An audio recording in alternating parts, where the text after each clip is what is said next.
Grabbing coffee, and then we'll get kicked off.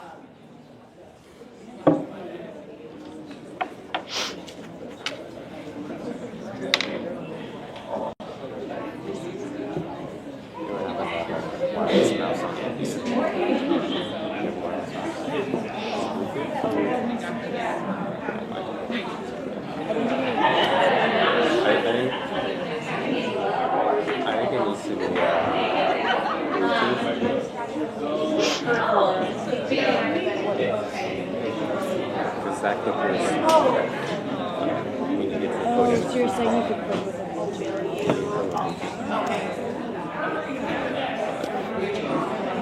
It's all good.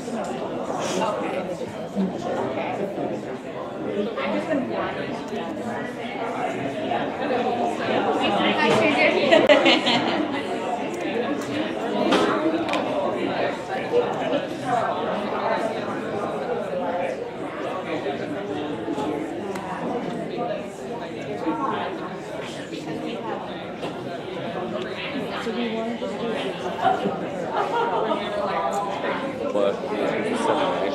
or sorry. Hey, Michael. So for the worksheet, Can you give me a time? What time is it?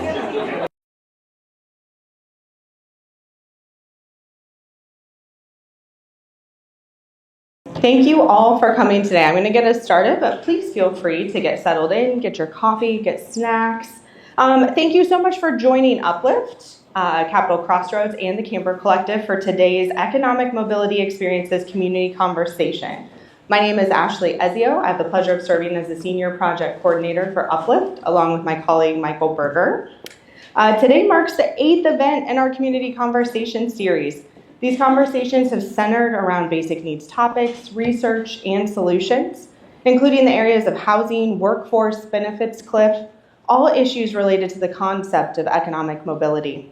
Today's event aims to strengthen our collective goal to drive economic growth, reduce inequities, and to ensure our future generations have access to economic opportunity. To accomplish this, we have brought in experts Mark Allen, Joseph Zhang, Emery Huang from the Camber Collective to talk about their research entitled Economic Mobility Experiences, and to hear more about what they have found to be the most impactful strategies to achieve economic mobility. Upon arriving, you should have received a program that outlines today's agenda and has each of our speakers' detailed bios. You should have also received our latest publication, Creating Economic Mobility Experiences in Central Iowa. It's purple. It's a big booklet on your tables. This publication takes the Economic Mobility Experiences framework and applies it to our Central Iowa work plans and current initiatives. These are things our community has already identified and committed to supporting. Please use these tools throughout today and beyond. Before I turn it over to Katie Patchett, Executive Director of Capital Crossroads, a few important things for you to know as we begin. Closed captioning services are provided by Tracy Steele. To access those captions, scan the QR code on your table. For those joining us online, captions can be turned on by clicking your closed captioning button at the bottom right-hand corner of your screen. Please be advised that Craig and Scott are capturing today's conversation. And as I said, snacks and coffee, feel free to help yourself throughout the day.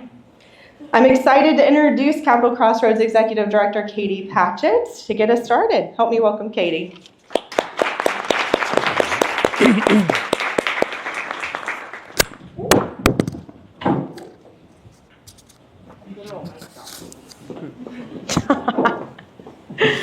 Well, good morning, everybody. Thank you, Ashley, and to Michael for your leadership and for all the work that went into making today's event possible. I'm very honored to be here with you all, so many amazing community members who are committed to advancing economic mobility. Capital Crossroads is a regional collaboration of leaders and organizations from business, government, nonprofit, and education to drive economic growth, improve quality of life, and create a more vibrant Central Iowa for everyone who lives, works, and plays here. This initiative began more than a decade ago when a diverse group of community leaders came together with a shared vision plan for our region's future. They recognized that regionalism works. When we collaborate across industries and jurisdictions, we are far better equipped to meet shared challenges and to seize new opportunities for the good of the whole. Today, Capital Crossroads is guided by our newest strategic vision, the Roadmap to Opportunity and Prosperity for All, which was launched in January 2024 and looks out to 2040. The roadmap was informed by not only research, but also robust community input to discern regional priorities. The roadmap centers on 4 cornerstones or overarching goals designed to help guide regional leaders and shape initiatives that will reduce disparities within our communities and establish sustainable channels to prosperity and well-being for all. Broadly, the goals outlined by the cornerstones include strengthening community and cultural connections, bolstering access to workforce housing in safe, clean, and connected neighborhoods, cultivating professional opportunities for a diverse and thriving workforce, and providing our children with a path to health, education, and professional success. The Capital Crossroads Roadmap truly is our shared articulation of what our region can and should be. But it will only become a reality if our community invests in its success. Realizing this vision requires leadership, investment, and sustained collaboration. And that is why today's conversation is so important. We are grateful to be joined by our esteemed guests from Camber Collective, who will share their latest research into the life experiences that foster long-term prosperity and well-being through improved economic mobility. Many of you in this room are doing exceptional work advancing these shared goals across the region. Let's use today to continue to build on that momentum together. And beyond today, as community leaders, we have the privilege of advancing these shared goals and making sure that we identify and direct where investments can be made to implement these community solutions.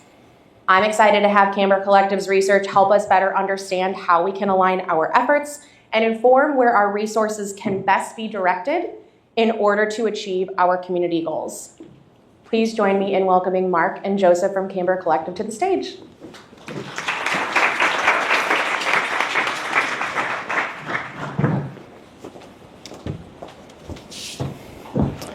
All right.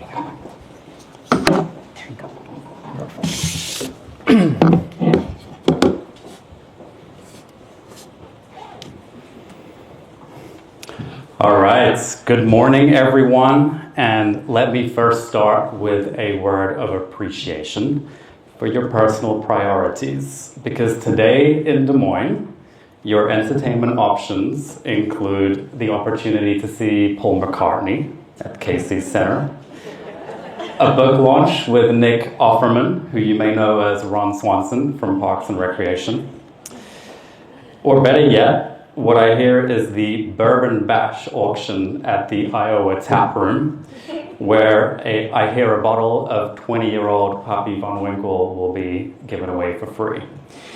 But you all instead have decided to make today about human-centric approaches to economic mobility. I appreciate your energy. I am both touched and slightly perplexed by your choice. Next slide, please.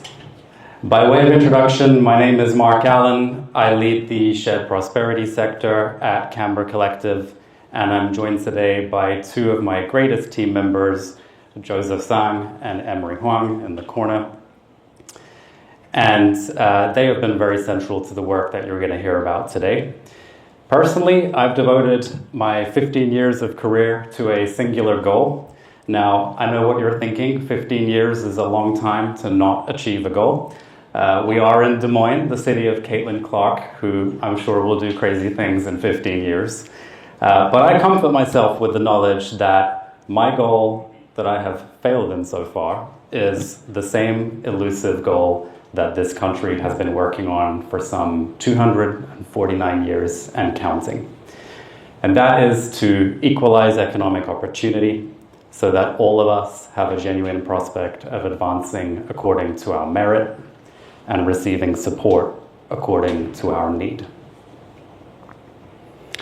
In the first phase of my career, I served as an attorney, litigating for more inclusive economic policies and helping to set new legal precedents on the boundaries of government and corporate obligations.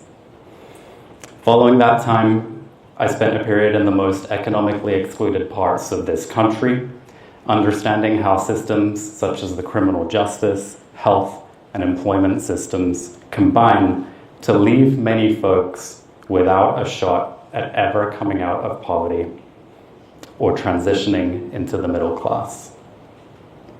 And what I learned during this time is that while some of us in this room may think of ourselves as housing specialists or education specialists or health specialists or youth development people, all of these specialisms together are required to enable economic mobility. You are all economic mobility people, whether you think of yourselves in that way or not. And without all of these specialists aligning, putting strategies together, gravity will continue to pull a lot of folks down through the cracks that exist between systems. I saw that happen over and over again. Since that time, on a merrier note, I have been with Camber Collective, working with folks like Joseph and Emery to build a new field of social impact around economic mobility. Economic mobility really only emerged as a field of its own in the last 5 to 8 years. And you will hear from Joseph and me initially today, and then Emery and Joseph later will be leading the workshop on narrative change. Next slide, please, Emery. At Camber, we work to build the knowledge, infrastructure, and capacity of social sector fields like economic mobility, as well as strengthening the institutions within those fields. Typically, that means we try to fill knowledge gaps in the field by advancing new tools and human-centered research, like the research you'll hear about today. And we also equip individual institutions at both very large and very local levels with the analyses and strategies they seek so they can strengthen their impact on the communities they serve. Next slide, please. You'll see that our partners include some of the biggest names in the social sector, like the Gates Foundation, the World Bank, the Urban Institute, the Black Wealth Data Center. But we're actually often most proud of our work with place-based coalitions and service delivery organizations focused on serving very precisely defined communities with very specific needs across this country.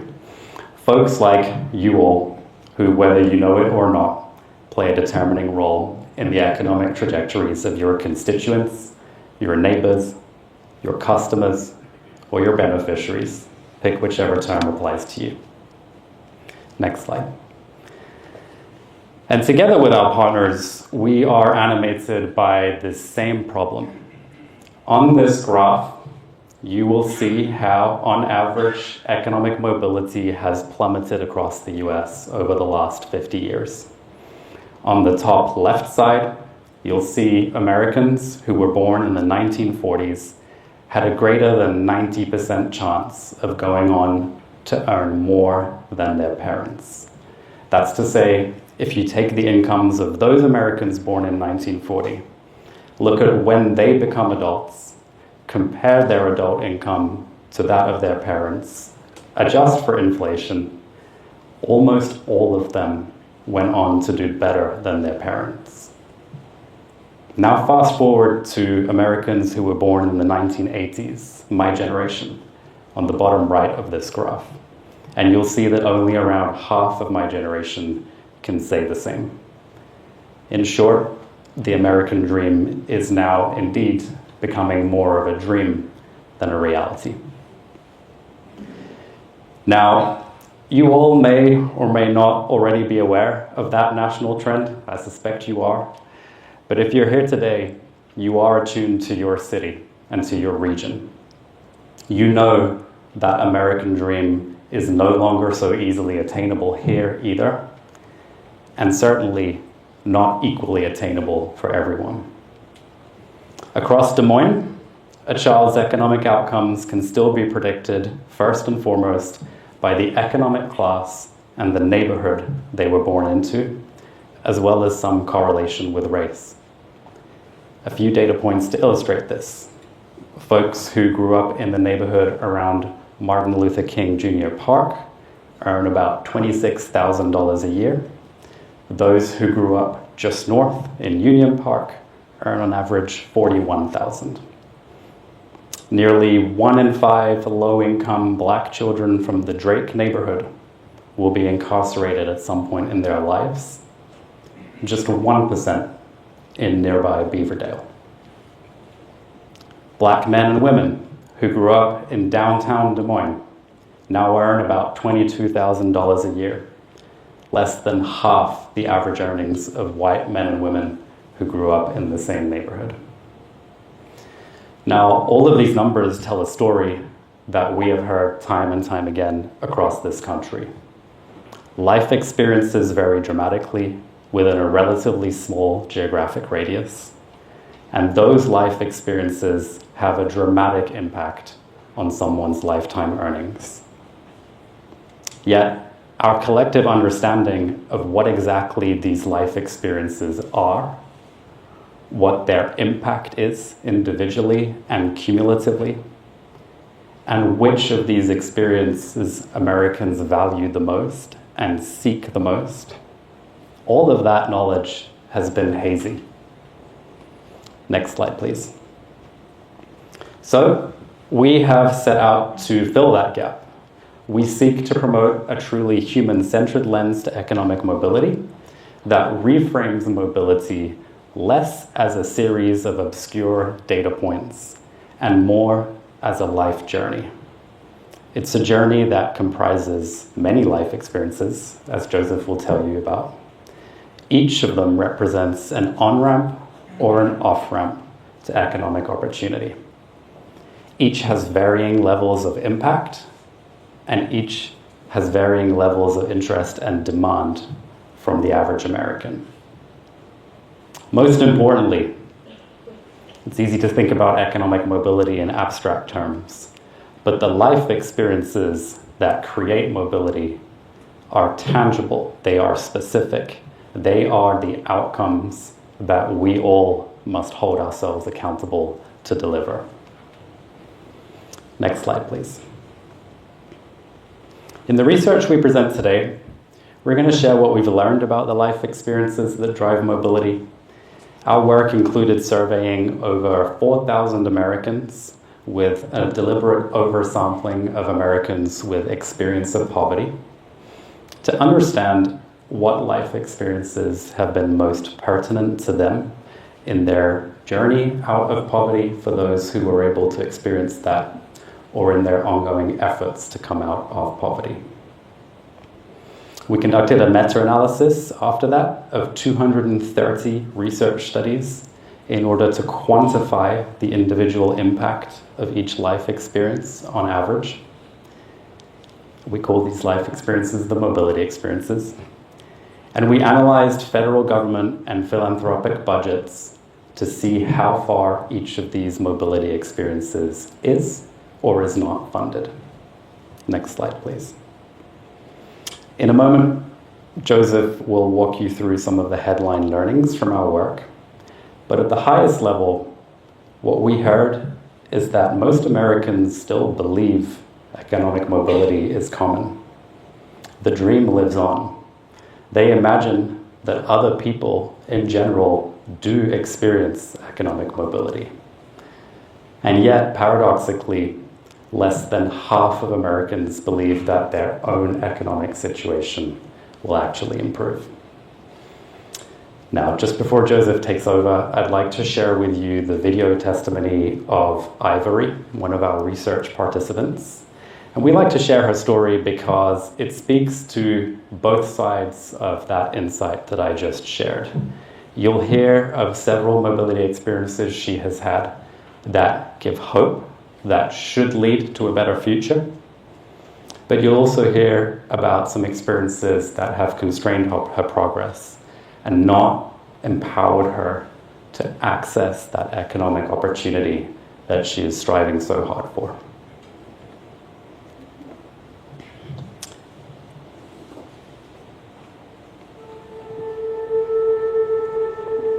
I spent 17 14 years in foster care. I attended 12 different schools. I lived in 12 different homes. When I lived with my mom, we were living in poverty. She had food.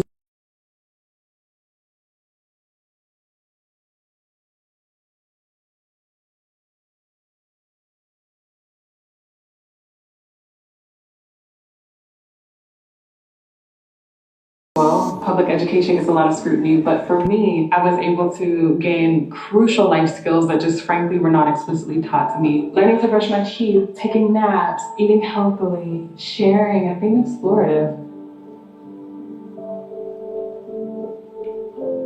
The baseline levels of education available here are not available countrywide, and that was highlighted to me when I was a teacher in Texas and in Oklahoma. So I'm really grateful for that. My life changed at 16. I was diagnosed with type 1 diabetes. It is an incredibly expensive disease when in comparison to my peers who haven't had to spend money on chronic illness, they might have been able to save that money and get a down payment for a house or pay off their student loans. I ended up at the University of Pittsburgh for undergrad, where I have 2 degrees. I have a master's in education administration. The year that I graduated was the year that they allowed people who were in foster care to go to school for free. So I missed that. I knew that when I graduated, I needed a job that would provide me with health insurance. And I knew that teachers had health insurance. And so I taught 8th grade English, and I made $25,000. And then I escaped the classroom and coached teachers, and then they laid us off. About 400 of us, they gave us the axe. I lived off of my credit card last summer when I was laid off. And so anytime I had to pay for medicine, I just swiped that credit card, and I had to just kind of disassociate. Fortunately, a few months later, I was able to get a job that has insurance. I supplement my income with additional jobs. I wish that I could just have one job and make enough money, but such is not the case. I do often think about how I feel that I have done everything right and it hasn't seemed to matter. Being a Black woman in America feels crazy. Because I am a Black woman who is living with a chronic illness and who has the disenfranchisement of being in the child welfare system for 17 years, it has slowed me down. I've made great investments in myself and in my life. At the same time, I have not seen the return on those investments yet. At its core, the American dream is just living your best life. And one of the ways that we can promote that for ourselves and others is through being inclusive of lived experiences. Intersectionality informs the reality of these systems. When we make things equitably, that is when we can get closer to having the American dream. That is when we get closer to everyone feeling liberated to be themselves.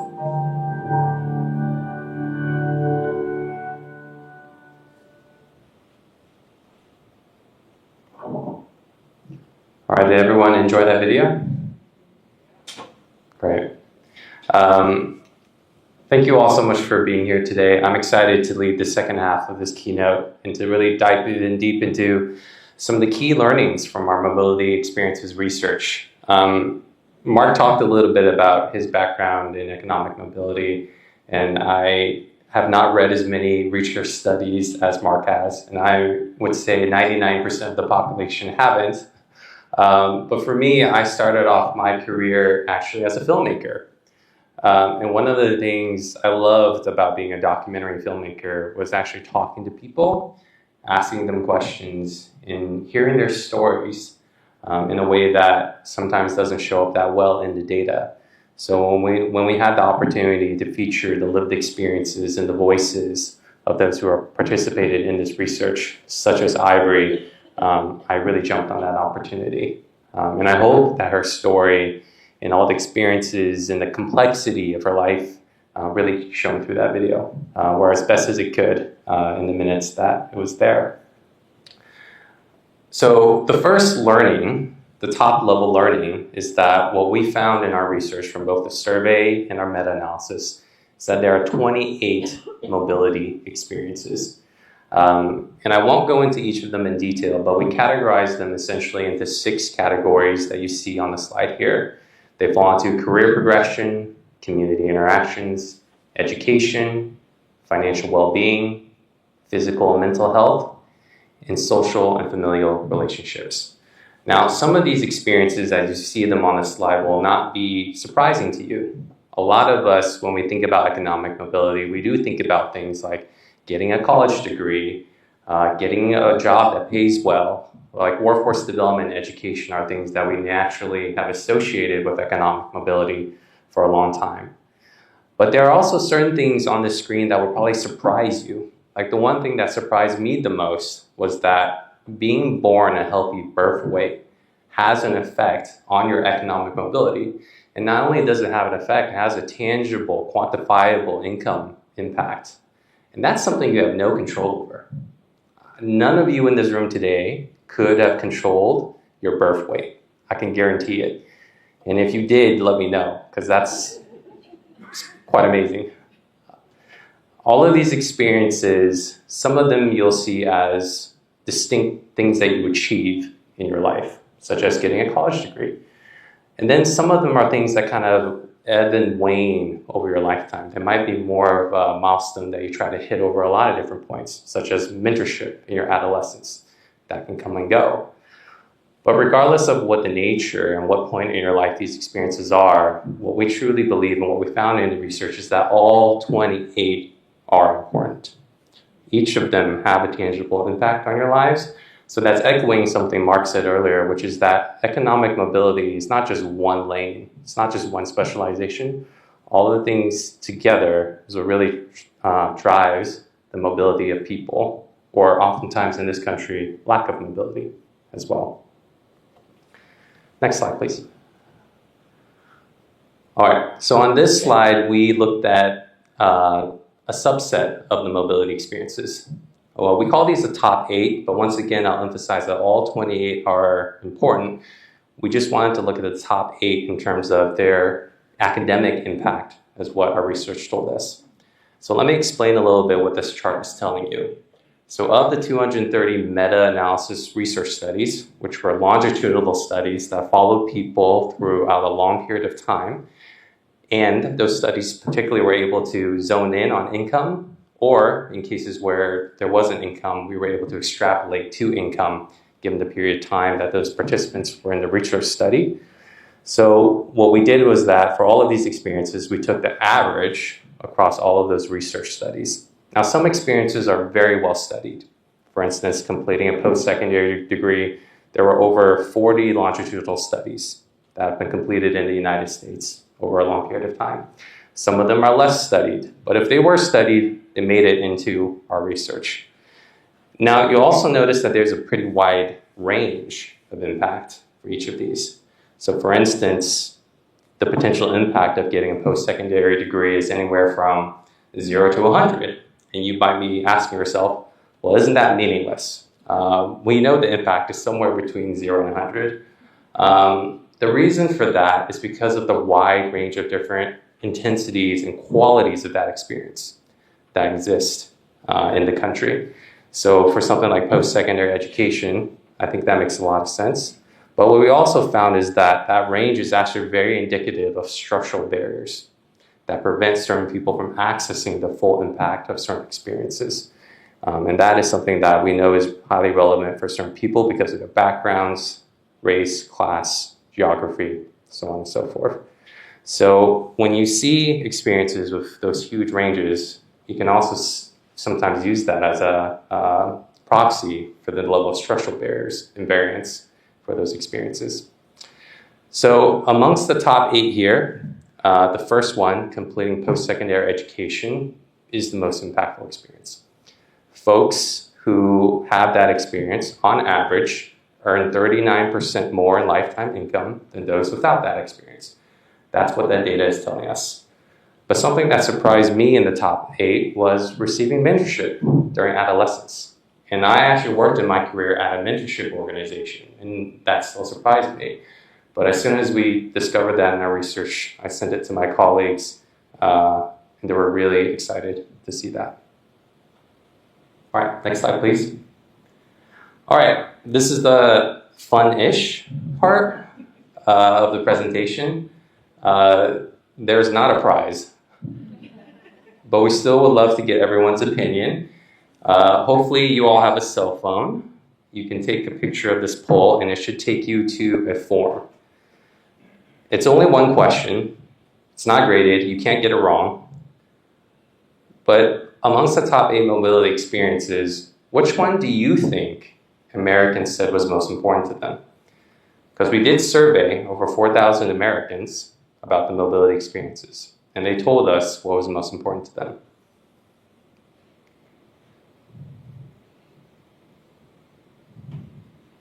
All right, we have a live poll tracker.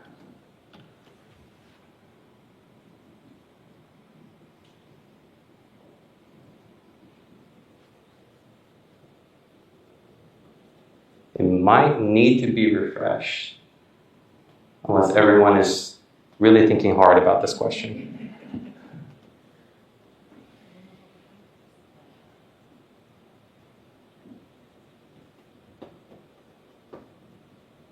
So exciting. 51 responses? Wow, great. I'm going to move a little bit closer so I can see. Okay. Okay, this is interesting. So there's 3 that's actually tied for first: graduating with a degree in a high-paying field of study, completing high school education, and obtaining a first full-time job that offers opportunity for advancement. This is not surprising to me. When people typically think of economic mobility, they think of education, they think of jobs.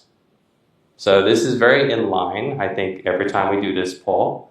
Although usually the post-secondary one is a little bit higher as well. But overall, you're all American. Congratulations. All right, let's see what the people said. Not this one. This is the workshop one. Maybe back one more. All right.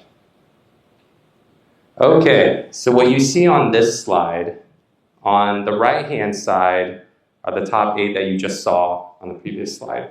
We just put them into list form. So completing post-secondary education was at the top. And on the left-hand side, what you see here is actually what our survey respondents ranked the mobility experiences. So you guys all got the top one right. Completing high school education. You can give yourselves a round of applause for that. It's actually, I think, the first time I've done this where people have gotten it right. So as you'll see, there are some overlaps between these two lists. Americans, do value education. Both completing high school and post-secondary are within the top 8 for them. But what stood out to us the most was in the top 8 the experiences that you normally do not associate with immediate impact on lifetime income. These are things that are like having access to affordable rent, receiving health insurance, access to adequate nutrition. So what does this tell us? Well, it essentially tells us that Americans value mobility experiences for more than just income. They value power, stability, autonomy. They value independence. They value essentially basic needs that allow us to give them those things. And this is somewhere where even though these lists are different, all 28 mobilities are experiences, but certain things are definitely on the forefront of people's minds than others, especially those who are currently experiencing poverty. Next slide, please. We also asked people about their perceptions of economic mobility in the mobility experiences for themselves, for others, and on each of the experiences themselves. It was a very long survey. And one of the things that we learned was that people do believe that their demographic characteristics affect their chances for mobility. So for instance, 1 in 3 Black Americans believe that their race has an impact on their mobility. And 1 in 4 women believe the same as well. And it's not just their perceptions. If you actually dive into the research that's well established in this country over a long time, as you'll see the stats on the screen here, it's true. Like statistically, the perceptions that people have about the race and gender do show up in the lifetime income that people make and the wages that people make. Some of the stats that you see on this slide come from years of research that has been done. Next slide, please. One of the things that surprised us, because we asked everyone in the survey what they thought about each of the mobility experiences. We asked them how important it was to them, the impact that they thought it had on their lives. And what we discovered was that it was actually quite consistent across demographics, what people thought about each of the mobility experiences. There are some exceptions to that. For instance, avoiding interactions with the criminal justice system. Black Americans said statistically that was more important to them than the other ones. And there are some of the other outliers on the bottom as well. But outside of these few outliers, we were really shocked by how consistent Americans saw a lot of these experiences. There could be a lot of reasons for that. One is that there are certain narratives around economic mobility that are highly pervasive throughout the entire country, no matter who you are. Or people truly have similar experiences when it comes to the majority of mobility experiences simply by being in this country. I thought this was a fascinating part of the research. Next learning. So what did affect people's perceptions the most? What statistically did show differences in how people viewed things? And I'm excited to share that it was actually whether they had the experience or not. So it was their lived experiences that really affected their beliefs about all of the experiences. So two of the top level ones here are people who have actually owned a business. Overwhelmingly saw that experience as being important to their economic mobility journey. And on the flip side of that, so was avoiding interactions with the criminal justice system.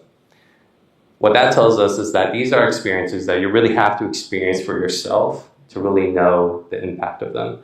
But once you do, overwhelmingly, it does affect your perceptions, and it does change how you view economic mobility. And there are other experiences with similar effects to those. Those are just two of the most pronounced in terms of their percentage increase in terms of importance of lived experiences. But there are also other things that we've learned about by people's experience with poverty themselves that they thought was really important to their economic mobility. So for instance, those who were in middle to high incomes, the mobility experiences that they said was most impactful for their journeys were the ones listed here: post-secondary education, employment benefits, financial inclusion. On the flip side, for those who were in poverty or who had recently gone into poverty, said things like eviction or homelessness, health conditions, or family transitions like divorce. I think what the research told us was that the vast majority of Americans are actually just one life event away from poverty. So essentially, the equation for avoiding poverty is, are you equipped enough? Do you have a stable enough foundation to avoid that one traumatic thing that could throw you into poverty? Which is not a lot of wiggle room for a lot of Americans, as we know. I believe there's one more learn. Okay, this one's a little bit complicated, but I promise you it's fascinating. Or maybe it's just the research nerd in me who believes that. We also thought that if people thought an experience was important, naturally, they would want support for it. That wasn't the case. There was actually a difference sometimes in how important someone viewed experience and whether they raised their hand to be like, yes, I want public or nonprofit support for that experience. And sometimes there was quite a delta. So for instance, less than half of Americans actually saw the value of owning a business, but when we asked them if they wanted support for it, a lot more raised their hands. But on the flip side, the same was true for education. So almost all Americans believe completing high school education is important, but a lot fewer wanted support for it. Now, there's a couple of reasons that could be for this, and we're speculating a little bit because we don't know the exact answer. One could be maybe they have adequate enough support already. Maybe there's already existing resources out there, so they want support for things that are maybe a little bit under-resourced. Another reason is potentially because there are certain experiences that only because you experience it, you know the importance of it, and therefore, if more people got to experience it, more might actually raise their hand. So that shows the importance of equalizing the opportunities and access to each of those mobility experiences. I wish we were able to follow up with all 4,000 people to do interviews. We didn't have enough funding for that, but I think it would have been fascinating for what we have learned. I think this is just a teaser of some of the learnings that you can find from the mobility experiences. But there are 3 reports, very long reports, that you can read that has much deeper level insights. They make for great bedtime reading if you ever want to fall asleep quickly. All right, next slide. Okay, so why did we do this research? So going back to some of the things Mark said, we really hope that this research is helpful.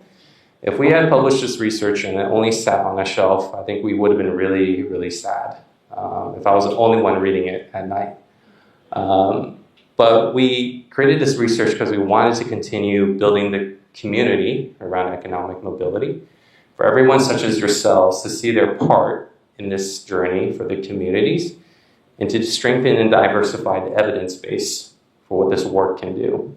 And we've already had the privilege of enabling application of these types of experiences in 15 or so communities across the country, where we helped organizations work on narrative change, on program design, as well as funding investment strategies.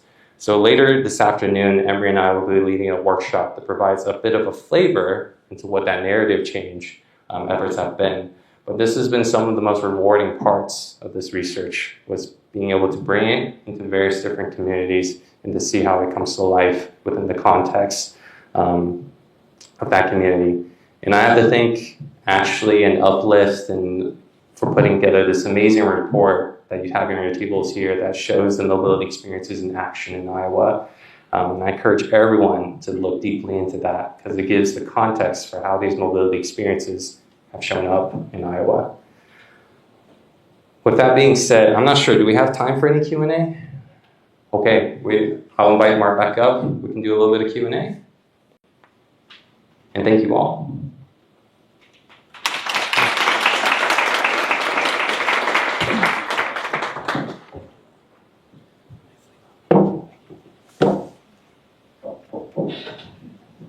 All right, you still with us? Yes, okay, that's great. That's a lot of content to march through in 30, 45 minutes. So I appreciate it will raise, I'm sure, some questions around how the research was done, but perhaps more interestingly, it may raise some thoughts in your mind around how it might be applied in your region. And as Joseph touched on, that's really what has brought us to life over the last year, has been transitioning away from the research posture and really getting into how do we create regional strategies, how do we mobilize dollars towards the most impactful or in-demand things in each community. And then what does that mean in terms of the programs we deliver, the way those are designed, the way we engage local government agencies and local philanthropy. So there's a lot of opportunity in all of this, and you all are clearly not starting from a standing start. I know that there have been efforts ongoing for quite some time, and in a number of cases, some really impressive results. I really enjoyed reading this as sort of overview of where you're at. So I would love to just open up the floor to all of you as you chew on what we've shared with you, as you chew on what's left of your breakfast. What does this evoke for you? Where are you intrigued, confused, energized? Let's have it. You can just raise your hand. Yes. What years were the survey conducted?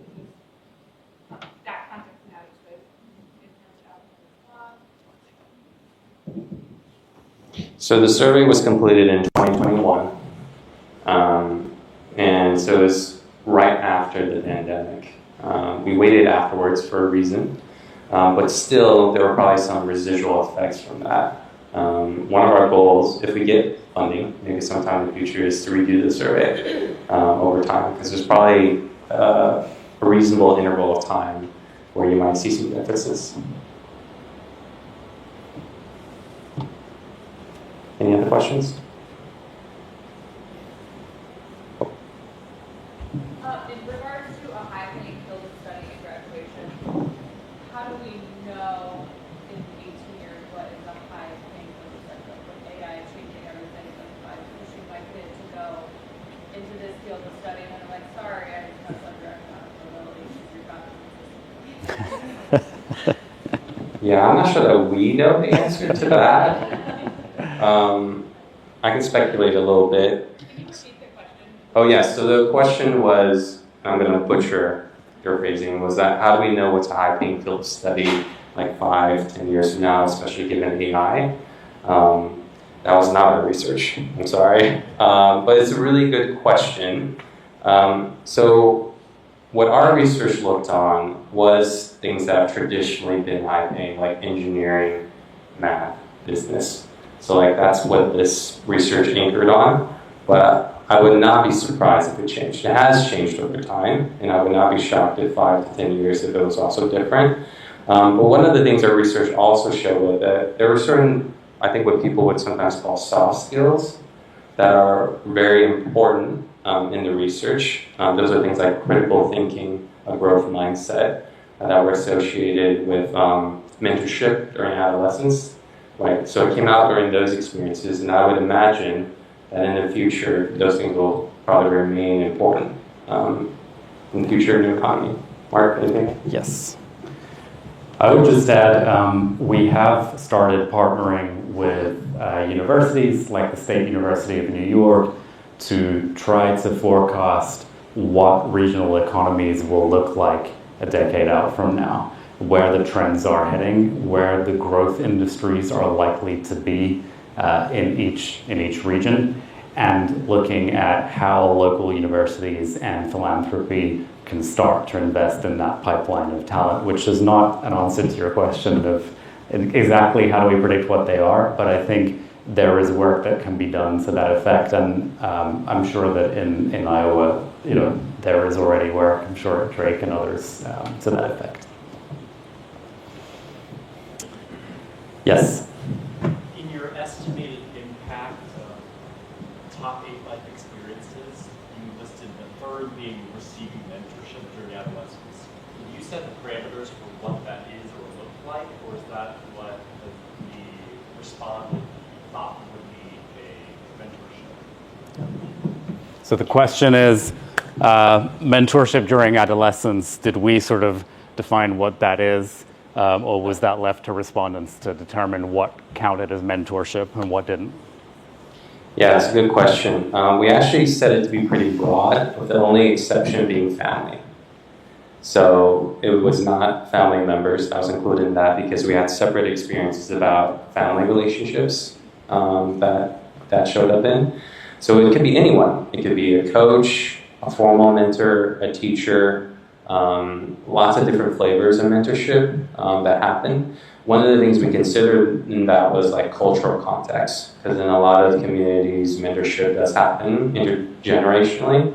But for the purposes of our research, we did decide to take the family and put it into some of those other experiences there. The important part was adolescence, though, so we anchored on early childhood development as a part of that.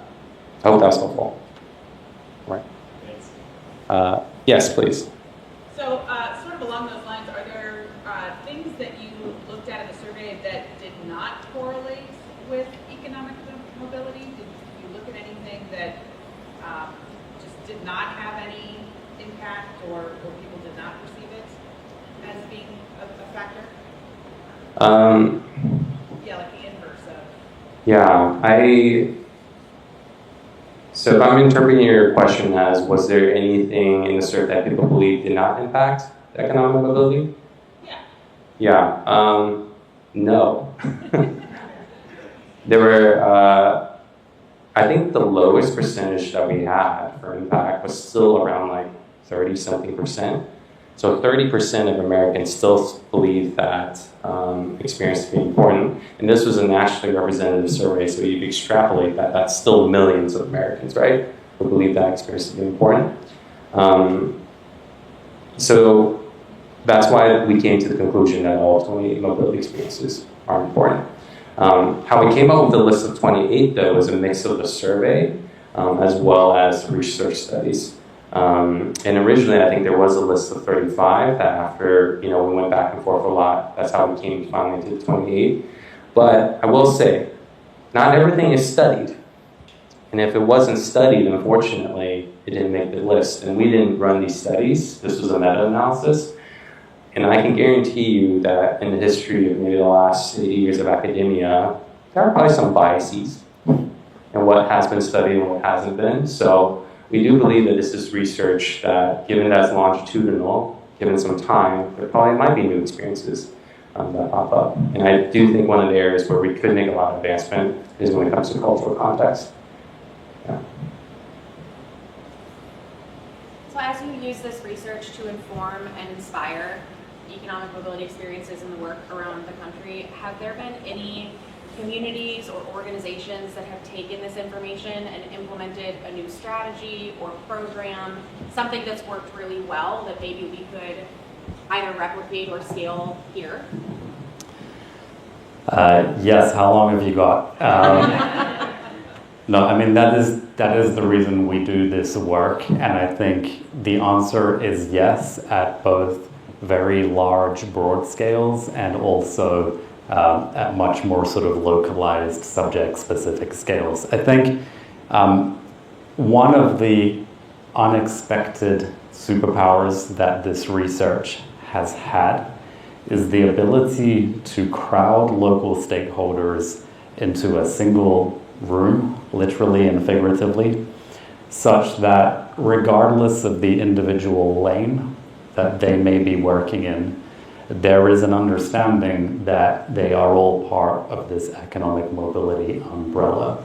And so I'll get to some more concrete answers in a minute, but I think I start with that because for us, that is the basis of actual systems change and of regional economic planning, is to have this awakening that I may be in housing, I may be in education, I may be in criminal justice, I may be in youth services, I may be in the public, the private, or the social sector. Regardless of my label, I am an economic mobility generator. And that awakening is sort of the foundation for everything that has followed. So to get a little bit more concrete than that, we've mobilized somewhere in the region of about $500 million nationwide in terms of influencing the way that capital is going to be allocated. So that means helping stakeholders to look at what is in highest demand and highest need in their communities, using mobility experiences research to forecast what some of the impact of investing in each of those things might be, and then helping to develop aggregated investment strategies so that multiple mobility experiences are being invested in more effectively. At a more precise level, we've worked with nonprofits that may be national or may simply be hyper-local, looking at the way they design their programs, the quality of those programs, and thinking about how they might reimagine some of them to be even more effective. Often that involves, going back to my first point, thinking about wraparound services. So you may be organizing an education intervention, but what 4 or 5 other things can you provide to the recipient of that program so that you're not just hitting their specific education need, but you're also hitting the 5 things that impact their educational attainment and may not be part of the education sector per se. And then we've worked with local government agencies as well, who obviously have to deal with often pretty tight budgets, often strong appetite for very rapid results, let's put it that way. And so thinking about how can they both have an immediate short-term impact but also have an impact story to tell to prove that they are bringing value to their constituents. So we could go on, but there's just a few little use cases.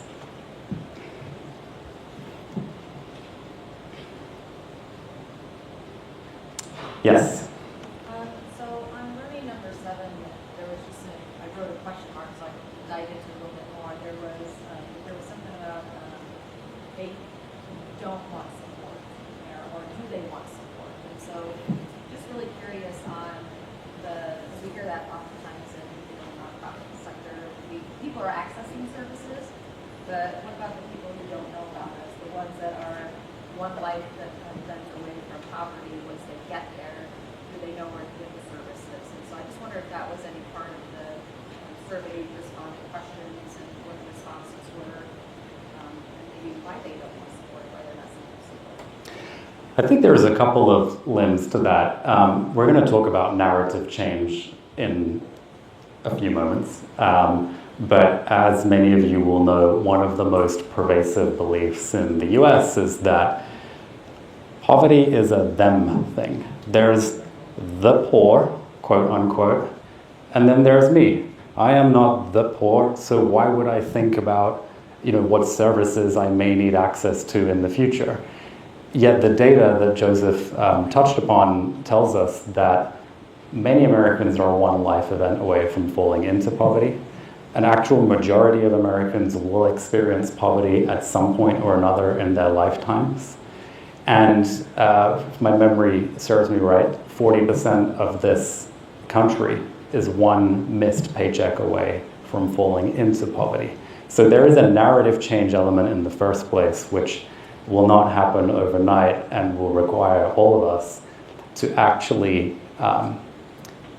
shed light on the reality of economic life across this country. And this transcends politics. This is not a political point. This is a point of statistics that all of us in this room, if we were a nationally representative sample, most of us would have some experience of poverty at some point. And I don't think that most Americans are aware of that. Certainly most middle-class Americans continue to be generally skeptical of the idea that they too might fall into poverty until it actually happens. So I think that's one piece that we'll come back on. I think Joseph shared some other really useful insights, which is your awareness grows with your experiences. And so it's very hard to answer the question, well, how do I get ahead of this and inform folks that one day they may need something that they are not even aware of right now because they have not thought about it.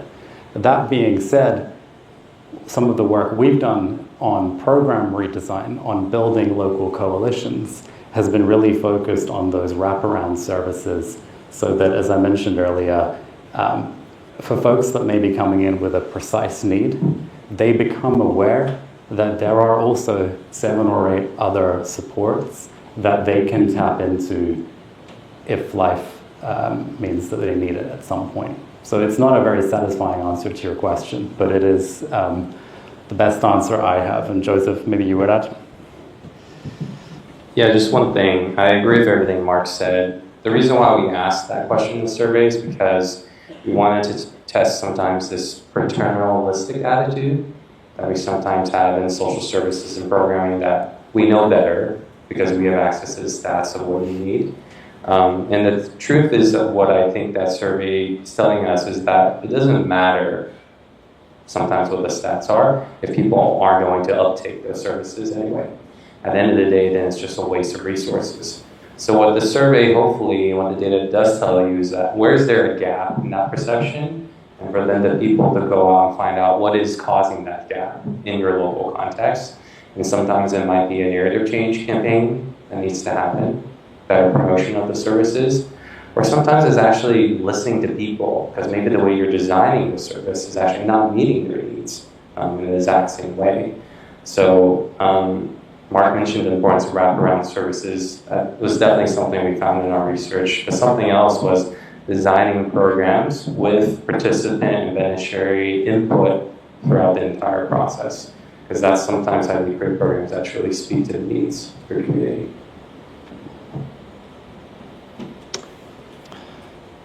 Can I ask a question?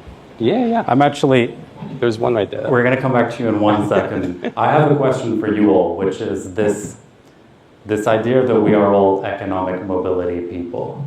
I want to ask for a genuine, no judgment response here.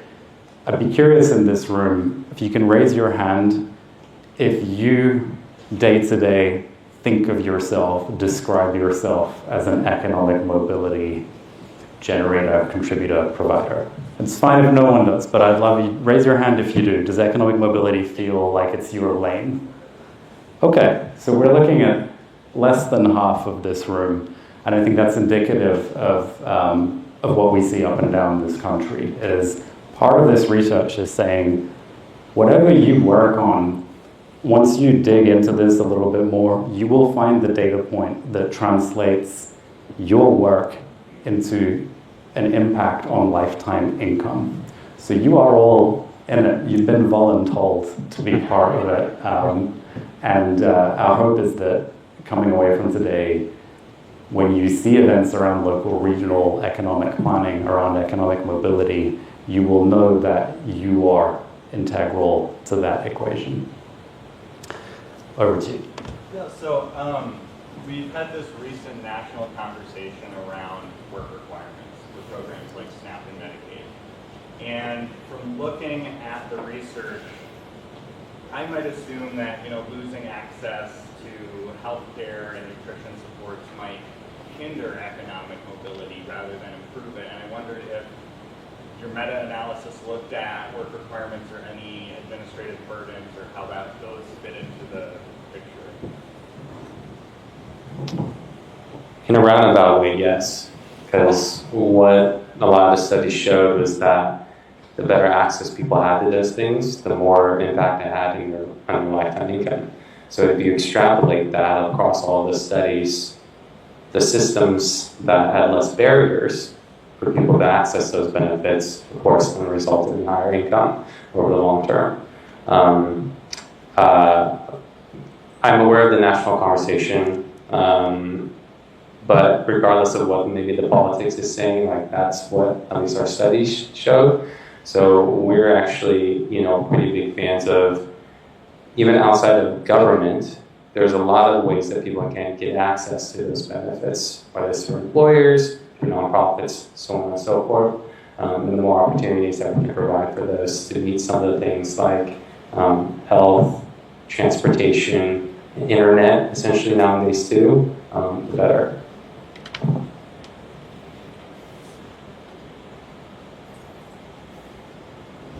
Any last questions? How are we doing on time?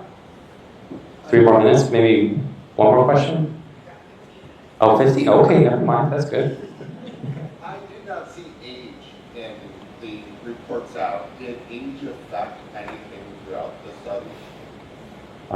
It's a good question, yes. And if you go into the deeper research, we do have age as one of the things. Although we didn't survey people below 18 as a part of the survey, so we're missing childhood perspectives here. I think the high level is that there was a lot of consistency. Like if you recall, there was a slide that said across demographics, perceptions of the mobility experiences was consistent, and age was one of the ones that was consistent. So that's the answer. Any other ones? Yes. So my colleague and I were just talking about the video, which Yeah. I really enjoyed, and that focused on disability and Yeah. work in the disability field. And one of the things that we talk about is that people who live with a disability have a higher level of living expenses. Absolutely. 80,000 a year on average median. Any discussion or talk about the disability community or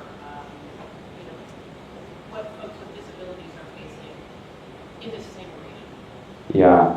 So we actually have another participant who we also created a video about. I believe her name's Sarah. Yeah. Sarah, I believe. And her story is all about her journey recovering from a traumatic injury and living with a disability. So I would highly encourage you to go to our website and look at her story. But just speaking from her story, there are a couple of things that we know that affect the disability community more. One is actually debt. The immense level of medical debt that folks in that community face is actually quite immense, especially if you're dealing with the extreme uptake in level of visits, potentially surgeries, and the buildup of that. One of the things you'll see in Sarah's story is the benefit of programs such as medical debt relief to help her move forward. Her story also has an amazing element of what owning a business has been. The other part that affects the disability community a lot is actually mental health and wellness. That was also something that came out in our research. It's also very much present in Sarah's story. So being able to access resources for mental health, and sometimes, in certain communities, getting over the stigma of mental health and accessing those services is pretty important. And the last thing for the disability community is actually access to equitable job opportunities, and sometimes the lack thereof because of that disability.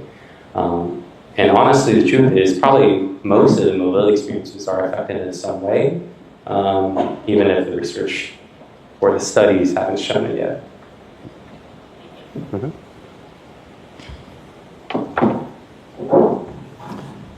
A couple of thoughts in my mind based on the questions we've had. I think one is this research is not the be-all and end-all.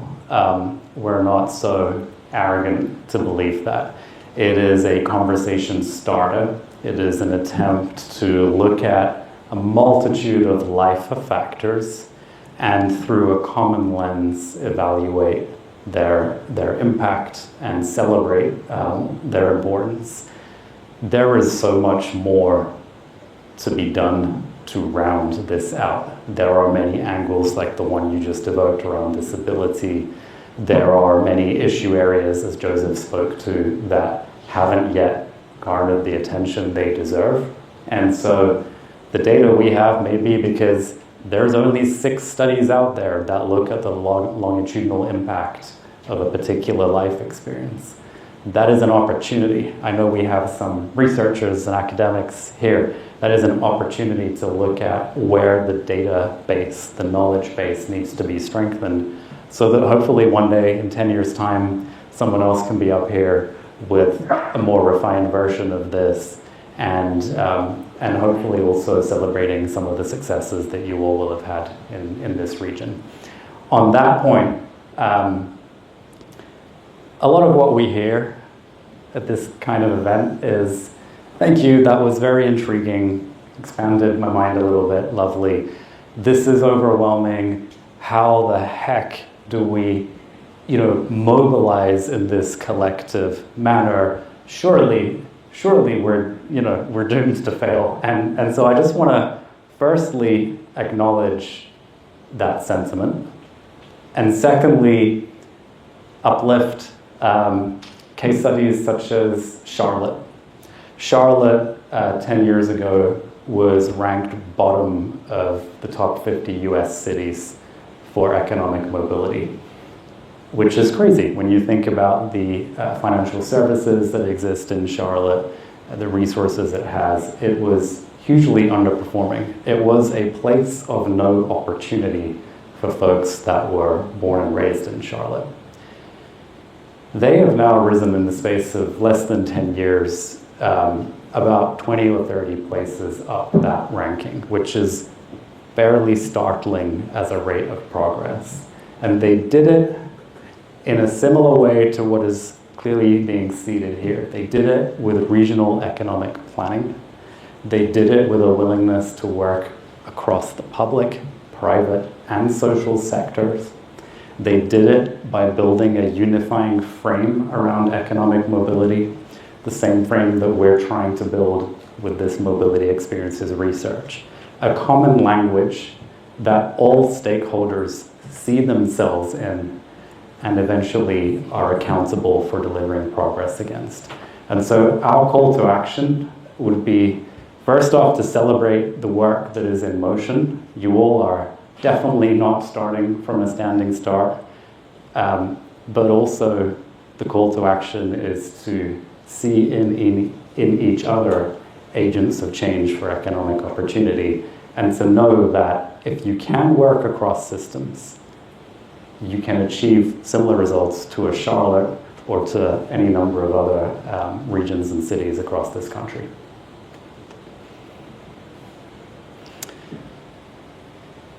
All right, I think we will leave it there. Thank you for your attention. There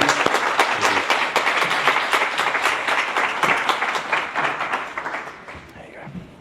Can I grab one of your online clips? Yes, you got yours? Okay, fantastic. Can I get one more round of applause for Mark and Joe, please?